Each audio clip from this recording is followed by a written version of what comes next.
नमस्कार. 95 बिग एफएमचा मी आरजे ॲडी. धून बदलायची आता वेळ झाली असं कळलं आणि सकाळी अलार्म वाजला. डोळा उघडला. श्रींची पालखी आपल्या पुण्यात आली आहे हे कळलं. लगेच आंघोळ केली, तयारी केली आणि पालखीच्या दर्शनासाठी निघालो.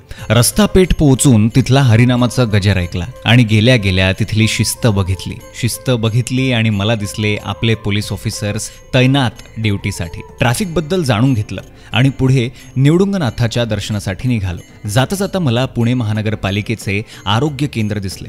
तिथे महिला हिरकणी कक्ष ते वारकऱ्यांच्या आरोग्यासंबंधी काय काळजी घेणं ते कोणकोणत्या औषधी उपलब्ध आहेत याची माहिती मला मिळाली. आणि मागे बघतो तर वारकरी पांडुरंगाच्या नावाचा गजर करत पालखीच्या दर्शनाकडे निघाले. आणि हे दादा यांच्याकडे बघा, यांच्या चेहऱ्यावरचा आनंद बघून खरंच मन तृप्त झालं. जसं थोडं पुढे जातो तर आपले लाडके वासुदेव मला दिसले. एकेकाळी लहान असताना वासुदेवांना घाबरणारा मी आता त्यांच्याकडून आशीर्वाद घेत पुढे निघालो. जाता जाता छोटू दिसला. रात्री 1 वाजता उठून आंघोळ करून तयारी करून वारकऱ्यांच्या स्वागतासाठी मी सज्ज झालो असं छोटू बोलला. छोटूचे हे परिश्रम बघून खरंच आनंद झाला. आणि मग पुढे जात मला दिसले श्री संत तुकाराम महाराज पालखी सोहळ्यासाठी आलेले चौघडा मंडळी.